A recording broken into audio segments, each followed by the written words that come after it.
নমস্কার বন্ধুরা, good afternoon. আজকে এই সেশনটা করার পেছনে স্টক মার্কেট নিয়ে বলার তো কিছু থাকবেই। অনেকের মনেতে আমি একটা সময় বলেছিলাম যে লং টার্ম পোর্টফোলিও তৈরি করার ব্যাপারে, সেটা নিয়েও একটুখানি বলবো, কথা বলে। তার সঙ্গে যেটা বলার সেটা হচ্ছে যে আহ, আপনার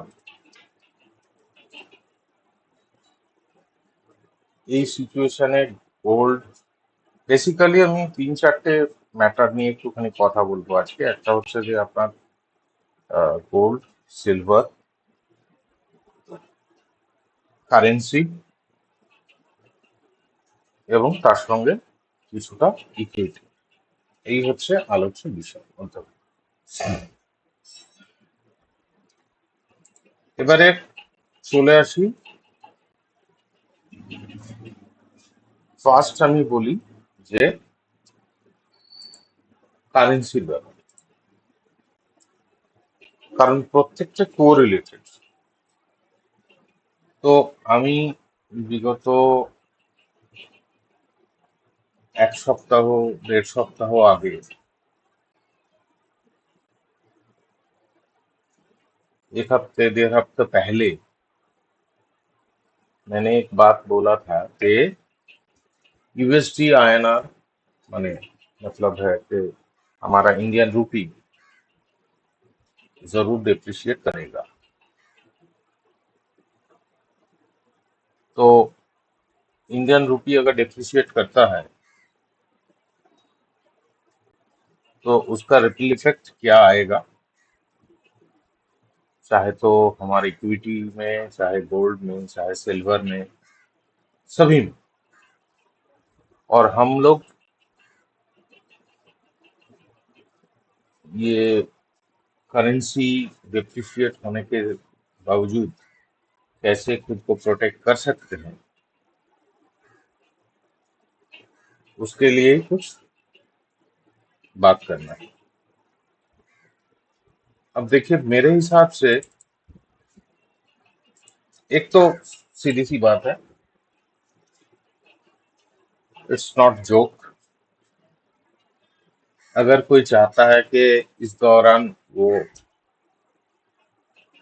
बाहर में घूम के आना चाहते हैं तो घूम के आ सकते हैं। आने के बाद देखेगा कि जितना सारा डॉलर बच जाएगा वो उनको जरूर थोड़ा सा ऊपर में ही मिलेगा, मतलब रूपी कॉन्वर्सेशन के समय। तो ये एक तो तरीका है। अब जो बाहर में घूमना चाहते हैं वो घूम सकते हैं। ये एक सुझाव है।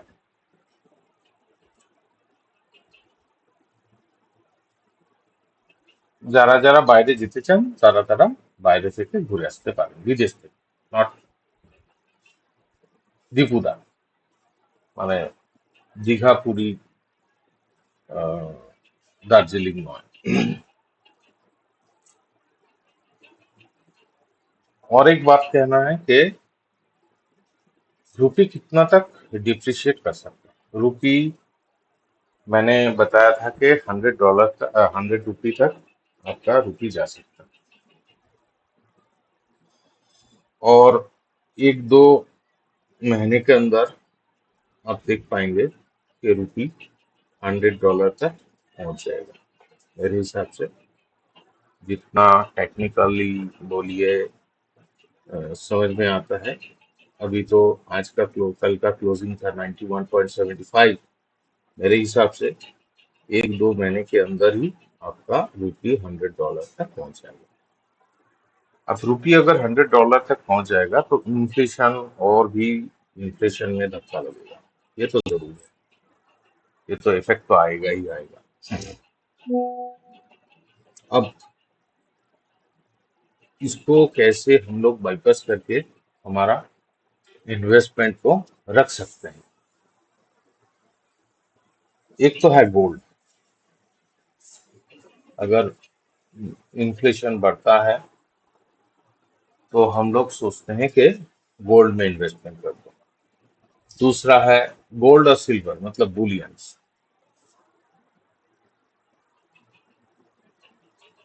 तीसरा तो डायरेक्टली हम लोग तो डॉलर परचेज कर नहीं सकते हैं।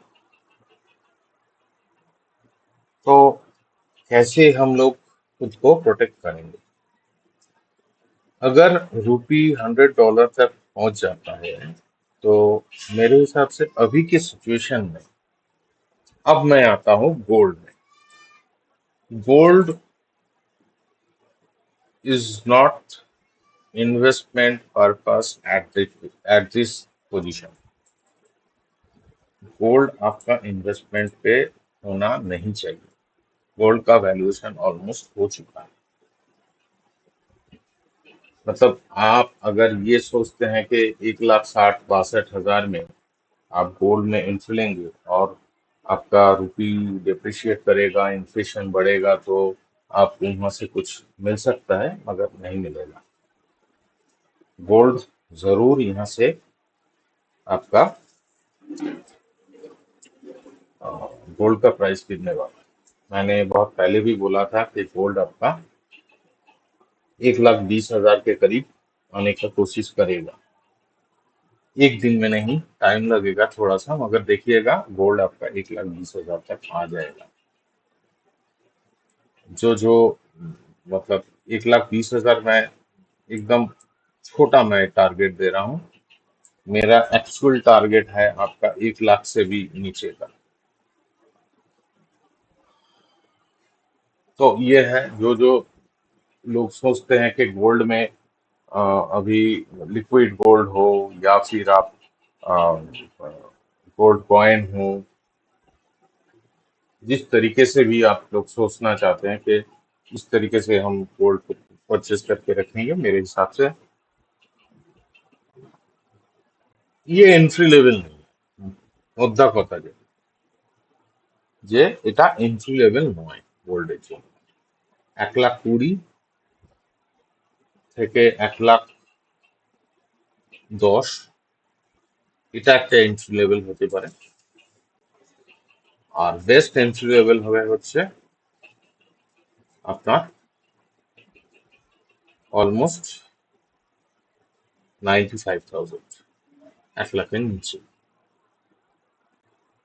তো যারা যারা ভাবছেন যে গোল্ডে ইনভেস্টমেন্ট করবেন, তারা একটুখানি ভেবে চিন্তে গোল্ডে ইনভেস্টমেন্ট করবেন। যদিও আপনার আইএনআর মানে ইন্ডিয়ান রুপি ডেপ্রিসিয়েট করলেও এতে আপনার আপনি কোনোভাবে প্রোটেক্টেড থাকবেন না। আরেকটা কোন ভাবে, আমরা যদি সিলভারকে, এবারে সিলভার তো আমরা সাধারণত তো সিলভারের একটা পটেনশিয়ালিটি আছে, তবুও আমি বলবো সিলভারের ক্ষেত্রে বলবো যে সিলভার যে যে জায়গাতে এসছে, সিলভারেরও প্রাইসিং হয়ে এসছে অলমোস্ট। কিন্তু সিলভারের একটা শুধুমাত্র আপনার সিলভার গোল্ডের মতো তো কেউ সিলভারকে তো কেউ পারচেজ করে রাখে না। গোল্ড যেরকম ভাবে পারচেজ করে মানুষ, শুধু মানুষ কেন বলবো, আহ, প্রত্যেকটা দেশও গোল্ডকে প্রেফার করে। সিলভারকে কিন্তু সিলভারকে সেইভাবে ইনফ্লেশনের সঙ্গে ডাইরেক্টলি ইম্প্যাক্ট আসবে বা তার জন্য কিনে রাখা এরকম কোনো দেখতে पावा जाए ना साधारणत। मगर एक बात है कि सिल्वर सिल्वर का भी वैल्यूएशन हो चुका है ऑलमोस्ट, मगर थोड़ा सा भी सिल्वर में आपका अपसाइड रहेगा। अब कितना तक रहना चाहिए वो मैं आपको एक मोटा मोटा आपको मैं एक डायरेक्शन ऑब्जर्वेशन मेरा जो है वो मैं देना चाहता हूँ। वो है मोटा मोटी 3.5 लाख। अभी 2,75,000 चल रहा है कल का क्लोजिंग। 3.5 लाख तक एक जगह है आज नहीं तो कल, कल नहीं तो परसों आपका सिल्वर एक बार दिखा सकता है 3.5 लाख के ऊपर तक। 3 लाख, 3.5 लाख से 3,70,000 तक आपका सिल्वर दिखाने का ताकत रखता है, क्योंकि सिल्वर में आपका इंडस्ट्रियल आउटपुट के लिए यूज होता है, इसीलिए मैं बोल रहा हूँ, और कोई बात नहीं। अगर सिल्वर का भी प्राइस हो चुका है, फिर भी मैं बोल रहा हूँ कि सिल्वर आपका एक बार ऊपर में जाने का ताकत रखता है। और एक बात है कि जिस तरीके से आपका ये जो 4,25,26,000 से आपका गिर के ये आपका आ गया था 2,30,35,000 तक, 35,000 तक ऑलमोस्ट, एक हद तक जो वहां पे जो घुसा था उससे पहले वो सारे के सारे निकल चुका है। जितना सारा बड़ा इन्वेस्टर है निकल चुका है। अब क्या है यहाँ पे, एक एक बोलिए कि सिल्वर का इंडस्ट्रियल यूज भी है, और सिल्वर में आपका हैंड चेंज एक होने का भी चांस रहेगा।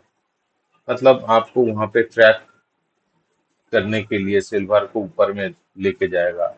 आप देखिएगा कि गोल्ड नहीं जा रहा है, सिल्वर जा रहा है। हम्म, तो आप सिल्वर में एक एक दिन में 4-5 हजार करके सिल्वर में मूवमेंट दे रहा है। तो आपका, आप सोचेंगे कि सिल्वर में आप पोजीशन बनाएं, या फिर सिल्वर को, गोल्ड तो हाथ से बाहर हो गया, अब सिल्वर को बाय करेंगे। मगर सिल्वर भी मेरे हिसाब से, हाँ, मगर एक बात है कि 3.5 लाख से 3,70,000 तक सिल्वर जाने का ताकत रखता है अभी भी। और अगर यहाँ से, और एक मैं बताना चाहता हूँ कि सिल्वर अगर अ,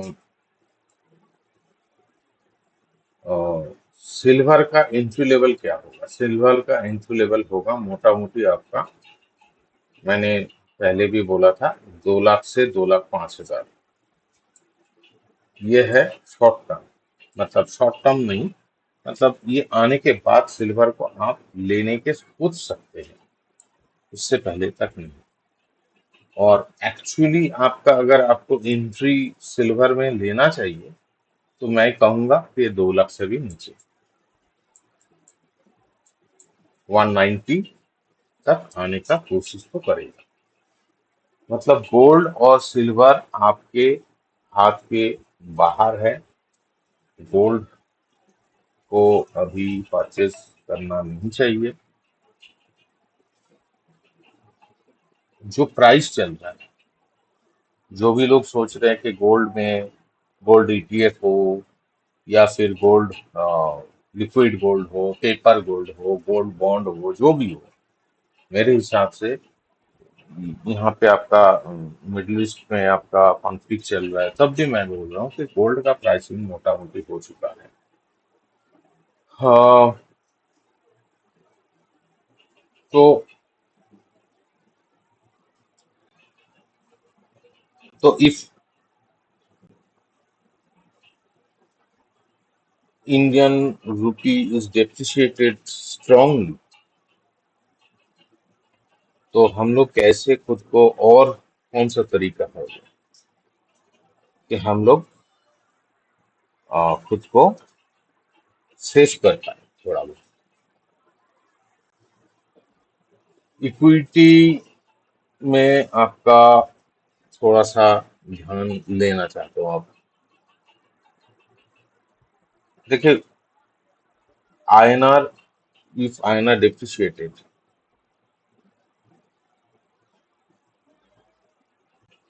तो आईटी में इसका एक इफेक्ट आना चाहिए। अगर मैं उस तरीके से देखूं, आईटी का वैल्यूएशन भी बहुत ही अभी नाजुक कंडीशन पे है।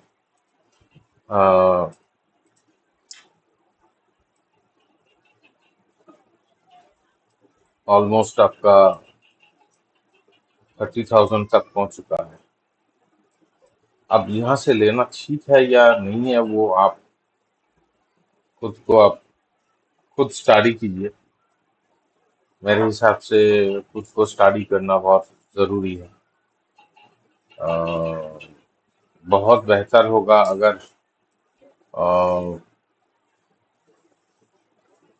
और भी आईटी थोड़ा सा और डीप दे देते। इसका मतलब आईटी इंडेक्स अभी 30,000 के करीब चल रहा है। मेरे हिसाब से 27,000 तक आने पर, 27,000 तक आने पर आपका आईटी में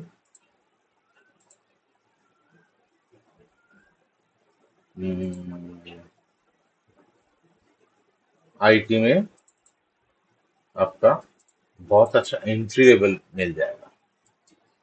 27,000 27,500 लेवल तक आने पर एक बहुत अच्छा एंट्री लेवल मिल जाएगा मेरे हिसाब से। एक तो है ही, मतलब आईटी मतलब हो जाता है आपका वही, for example TCS, Info, HCL, Tech Mahindra, Wipro. ये पांच मोटा मोटी, मैं लार्ज कैप के बारे में ही बोलना चाहता हूँ। मिड कैप और स्मॉल कैप के बारे में बात करना अभी ठीक नहीं है। तो ये चार पांच स्टॉक हो जाता है अगर यूएसडी आईएनआर, मतलब आईएनआर अगर डिप्रिशिएट करता है। और एक सेक्टर है जो बहुत अच्छा है इन्वेस्टमेंट करने के लिए अभी के सिचुएशन पे, वो है फार्मा। बहुत सारे लोग ये नहीं देख रहे हैं कि फार्मा सेक्टर में जहाँ पे फार्मा चल रहा है 22-23 हजार के करीब, pharma is the best destination at this situation in pharma investment. Pharma में मैं तीन चार स्टॉक को मैं मेरे हिसाब से देखना चाहिए। एक तो है आपका डॉक्टर रेड्डी। डॉक्टर रेड्डी आपका मोटा मोटी 1300 साढ़े 1300 रुपए में चल रहा है। मेरे हिसाब से डॉक्टर रेड्डी को जरूर देखना चाहिए। डॉक्टर रेड्डी बहुत अच्छा एक लेवल पे है लॉन्ग टर्म के लिए इस सिचुएशन में। एटलीस्ट जो लोग सोचते हैं कि इन्वेस्टमेंट तो करेंगे मगर कहाँ पे करेंगे, मार्केट तो हर दिन गिरता जा रहा है। मेरा पोजीशन आज लेंगे तो कल देखेंगे कि 5% नीचे चला गया, तो मेरे हिसाब से। और यूएसडी आईएनआर, अगर आईएनआर डिप्रिशिएट होता है तो मेरे हिसाब से फार्मा, आईटी में थोड़ा बहुत एक क्वेश्चन मार्क है, मगर मेरे हिसाब से फार्मा में बहुत कम वो क्वेश्चन मार्क है। तो फार्मा को जरूर देखना चाहिए। उसके अंदर मैं डॉक्टर रेड्डी को मैं कहूंगा कि पहले आपको देखना चाहिए। अच्छा, उसके साथ सिप्ला को देखना चाहिए। सिप्ला अच्छा लेवल पे आया है, 1321-22 में चल रहा है। सिप्ला को भी आप देख सकते हैं जरूर, क्योंकि सिर्फ ये है ना डिप्रिशिएट करेगा उसके लिए आपका इन लोगों का रेवेन्यू बढ़ेगा। ये सिर्फ ये मामला नहीं है। देखिए, फार्मा दवाई तो सबको जरूरत है, चाहे युद्ध हो ना हो, जो भी हो। आपका फार्मा मतलब मेडिसिन सबको जरूरत होता है। तो मेरे हिसाब से फार्मा को ध्यान में रखिए इस सिचुएशन पे। आईटी से भी ज्यादा, क्योंकि आईटी में तो एआई का प्रॉब्लम चल रहा है बहुत। तो कुछ भी हो सकता है। थोड़ा बहुत नीचे आने पर अगर आता है तो आईटी, जो मैंने जो जगह बताया, अभी 30,000 के करीब चल रहा है, 27-27,500 के करीब अगर इंडेक्स आता है आईटी, तो लेने का जगह पे आ जाएगा। मगर फार्मा अ, अभी लेने का जगह पे है। अच्छा, सान भी जगह ठीक ठाक है। सान आपका 1800 के करीब चल रहा है। सान भी आप देख सकते हैं। सन का भी एक मोमेंटम जरूर रहेगा, मगर पहले मैं प्रेफर करूंगा डॉक्टर रेड्डी, सिप्ला, सन, तीनों। ठीक है, उसके बाद तो आप देख ही सकते हैं। अ, दूसरा तीसरा आप खुद भी थोड़ा सा अ, देखिए, जो कौन सा सेक्टर, कौन सा स्टॉक फार्मा में बेहतर है अभी। तो वो फार्मा में आप पोजीशन बना सकते हैं। अच्छा, और कौन सा सेक्टर आप देख सकते हैं ना? स्पेशलिटी केमिकल, जो जो कंपनीज आपका एक्सपोर्ट करता है, उसके अंदर होता है आपका एसआरएफ। पहले तो मैं एसआरएफ बहुत दिन से यहाँ पे आपका एक छोटा जगह पे, लगभग आपका 3-4 साल हो चुका है, इसी लेवल पे चल रहा है। तो एसआरएफ को जरूर आप देख सकते हैं। एसआरएफ इस लेवल पे है, ठीक ठाक है मेरे हिसाब से, वैल्यूशन वाइज, और जिस जगह पे है फिलहाल।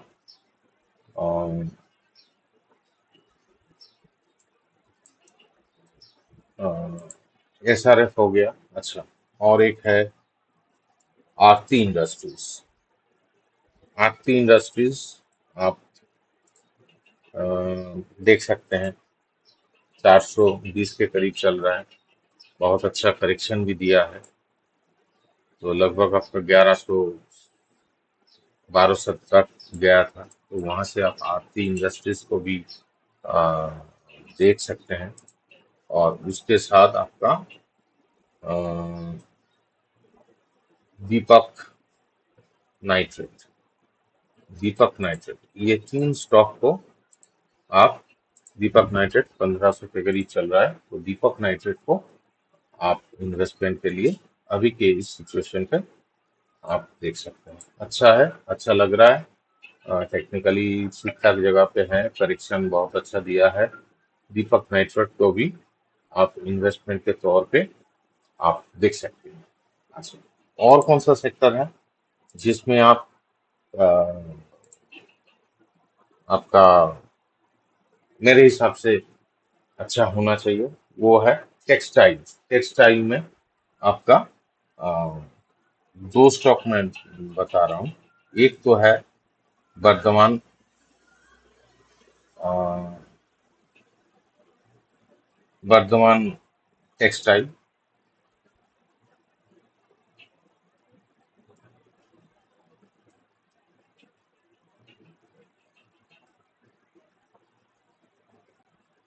VTL।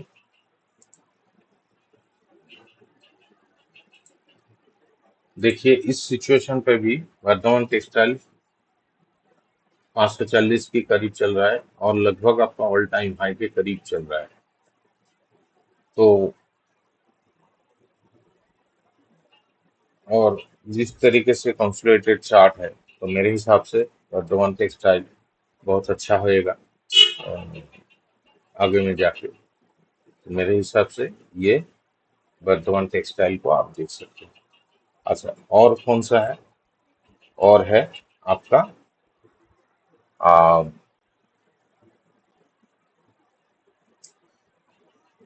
वेलस्पून।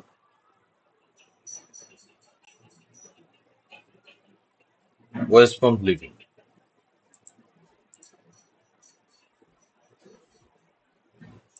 120 के करीब चल रहा है। ये स्टॉक को आप ध्यान में रख सकते हैं। तो क्या क्या मैंने स्टॉक के बारे में बताया।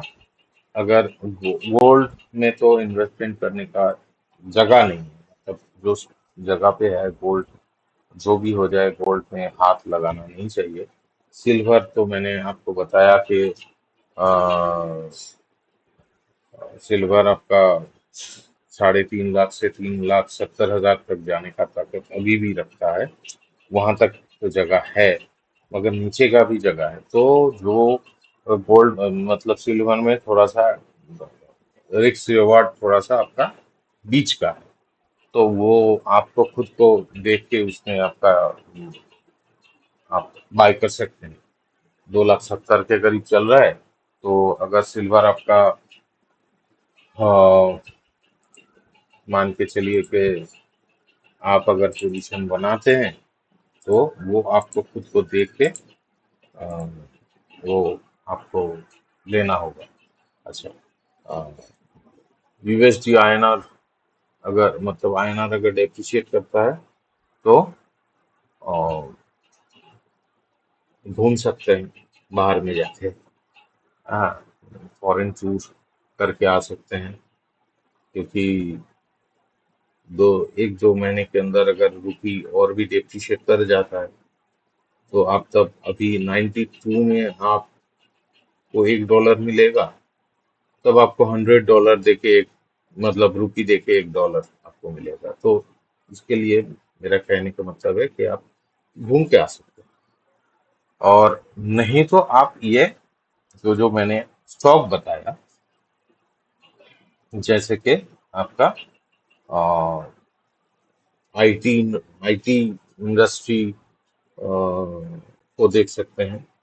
अच्छा, फार्मा को जरूर देख सकते हैं अभी। उसके साथ आप टेक्सटाइल को भी देख सकते हैं, और आपका स्पेशलिटी केमिकल। ये चार सेक्टर को आप थोड़ा सा मेरे हिसाब से नजरअंदाज करना नहीं चाहिए। ये चारों सेक्टर में थोड़ा सा ध्यान में रखिए। जो जो स्टॉक मैंने बताया कंपनीज के बारे में, वो कंपनीज को थोड़ा सा आप भी खुद भी रिसर्च कीजिए, और कैसे क्या लग रहा है। मेरे हिसाब से तो अच्छा ही लग रहा है। और और लॉन्ग टर्म इन्वेस्टमेंट करने के लिए तो अच्छा जगह तो है ही ये सब स्टॉक में। तो उसके बेसिस पे आप पोजीशन बनाइए, लॉन्ग टर्म इन्वेस्टमेंट कीजिए। मैं टारगेट कुछ नहीं दे रहा हूँ, मगर मेरे हिसाब से ये सब जगह पे आपका अभी इन्वेस्टमेंट होना चाहिए। दूसरा तीसरा सेक्टर, और एक है कि आपका एफएमसीजी सेक्टर को थोड़ा सा आप ध्यान में रखिए। बहुत ही डीप करेक्शन हुआ है, तो एफएमसीजी सेक्टर को आप ध्यान में रखिए। अगर इन्फ्लेशन तो हिट तो करेगा, तो अगर आपका और थोड़ा सा नीचे आता है एफएमसीजी, मान के चलिए कि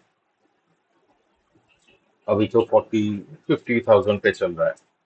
मोटा मोटी अगर यहाँ से 3-4 हजार पॉइंट तक भी नीचे अगर आता है, 45,000 तक आता है, तो लॉन्ग टर्म इन्वेस्टमेंट के लिए बहुत अच्छा जगह बन जाएगा एफएमसीजी में। और या तो और भी थोड़ा सा और भी अगर 43 में आ जाता है, क्योंकि मार्केट अगर डीप देगा तो कुछ भी हो सकता है, क्योंकि ये बेटन डाउन है, नेगेटिव टेरिटरी में चल रहा है, तो सेल ऑफ हो सकता है। इसीलिए मैं बोल रहा हूँ। तो अगर मोटा मोटी 43 तक आ जाता है खुदा ना खास्ता, तो आप जरूर एफएमसीजी को भी इन्वेस्टमेंट के तौर पे आप रख सकते हैं आपके पोर्टफोलियो में। इतना ही कहना है। अ, और ध्यान में रखते हुए ट्रेड लीजिए, इन्वेस्टमेंट कीजिए। और देखिए, ईरान में तो ये तो अभी कितना दिन तक चलेगा किसी को पता नहीं है।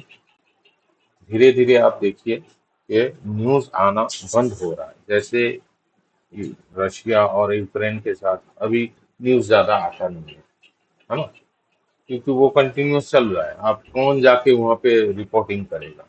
एवरीडे गोलाबारी चल रहा है। उसका इंटेंसिटी कम हो गया है शायद, किसी को मालूम नहीं है अब, कम हो गया या ज्यादा हो गया। मगर एक बात है कि ईरान में जो कॉन्फ्लिक्ट अभी चल रहा है, देखिएगा उसका भी न्यूज आना धीरे धीरे कम हो जाएगा। मगर हाँ, एक बात है उसके साथ और एक जो बताना है, वो है आपका, जो मैंने उस दिन मैंने बोला था कि आपका अ, इसके बारे में, आपका क्रूड के बारे में। देखिए, क्रूड मोटा मोटी आपका क्रूड तो पहुंच चुका है, $92 तक पहुंच चुका है। तो अगर क्रूड $92 तक पहुंच गया है, तो ये तो जबरदस्त एक हिट हो गया है ना। तो मैंने कुछ दिन पहले भी मैंने बोला था कि आपका ये आपका क्रूड आपका बढ़ेगा, है ना। लगभग आपका एक हफ्ता पहले भी शायद मैंने बोला था कि क्रूड को देखिएगा, क्रूड में आपका जरूर एक अ, एक मूवमेंट तो दिखाएगा। 90.90, 92 तक कल तो दिखाया था, मगर 90.90 में कल क्लोजिंग दिया है। अब 2 दिन में अब देखिएगा मंडे और भी 95 शायद 100 तक मंडे ही दिखा दे, ठीक है ना, क्योंकि युद्ध तो चल रहा है, ईरान में जो कॉन्फ्लिक्ट है वो तो चल रहा है, वो तो सैटरडे संडे है इसलिए बंद रहेगा, ये ऐसा तो कोई बात नहीं है ना। तो उसका इफेक्ट तो आएगा मंडे में जाके, तो मंडे आते आते देखिएगा शायद वो 100 तक चला जाएगा। तो अगर क्रूड का प्राइस अगर ऊपर में जाता है तो इन्फ्लेशन तो जरूर आएगा, हिट तो करेगा। ये सिर्फ इंडिया का मामला नहीं है, ये पूरा वर्ल्ड का ही मामला हो जाएगा इन्फ्लेशन, जो क्रूड के लिए, क्रूड नेशनल नेचुरल गैस के लिए। अच्छा, और एक छोटा सा बात मैं कहना चाहता हूँ कि मेटल में एक इफेक्ट आएगा। मेटल मतलब है आपका, देखिएगा, मेटल में तो आपका जरूर मेटल का मूवमेंट दे रहा है, ठीक है ना। चाहे वो आपका स्टील हो या फिर जिंक हो, कॉपर हो, ये सब में भी आपका एक, क्योंकि ये सब आपका क्रूड अगर ओपेक और यूएस से कंट्रोल करता है तो आ, ये आपका कॉपर बोलिए, जिंक बोलिए, ये सब मोटा मोटी चाइना आपका कंट्रोल करता है। तो तो चाइना भी देखेगा, क्योंकि ये सब के लिए तो आपका तो इंडस्ट्रियल आउटपुट के लिए तो आपका गैस का जरूरत है। अगर गैस अगर बंद हो जाएगा या फिर क्रूड का प्राइस अगर बढ़ जाएगा तो ये सब का भी प्राइस ऑटोमेटिकली बढ़ेगा।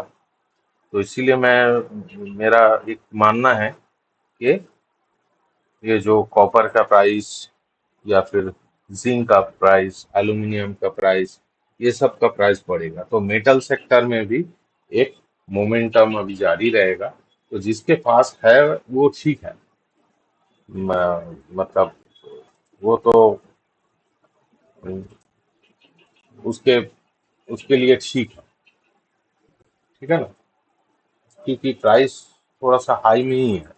ऐसा नहीं है कि कम प्राइस में चल रहा है, हाई पे ही है। अब देखिए यहाँ से भी आपका जा सकता है, क्योंकि हिंदाल को मैं देख रहा हूँ 6,000 तक, मोटा मोटी 950 तक पहुंच चुका है, 1,000 तक शायद गया था।